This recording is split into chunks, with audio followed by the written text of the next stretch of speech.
பாலு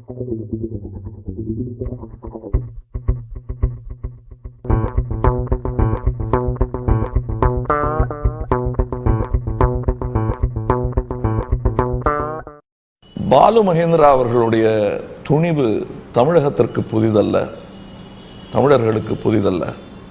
ஆனால் இந்த வயதிலும் இந்த சூழலிலும் தன்னை அதே தைரியத்துடன் வைத்திருக்கும் அவருக்கு முதல் வணக்கங்கள்.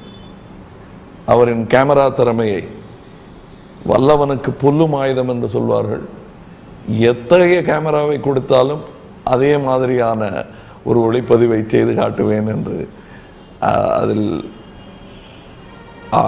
கலைஞன்தான் பெரிது, அதில் செய்யப்படும் அந்த கருவி பெரிதல்ல என்பதை நிரூபித்திருக்கிறார்.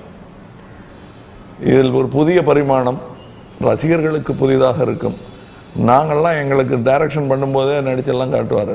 அதனால் பாலுமகேந்திரா நடித்து நான் ஏற்கனவே பார்த்திருக்கிறேன். இது எனக்கு ஆச்சரியமாக இல்லை, அடுத்த ஒரு அனுபவமாக இருக்கிறது. இதில் நடித்த பிள்ளைகள், இதில் வரும் ஒலி,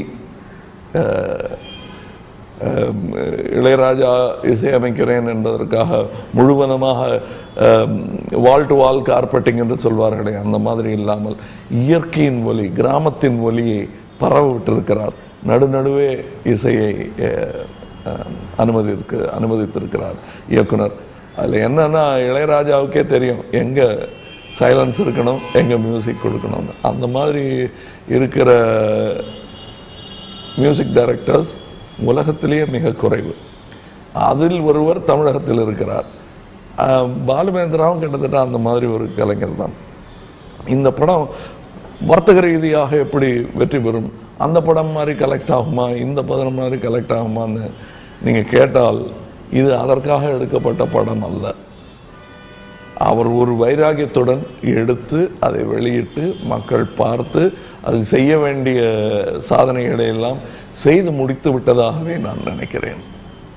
இன்னும் அடுத்த கட்டத்திற்கு பாயும் மனோபலம் அவருக்கு இருக்கிறது.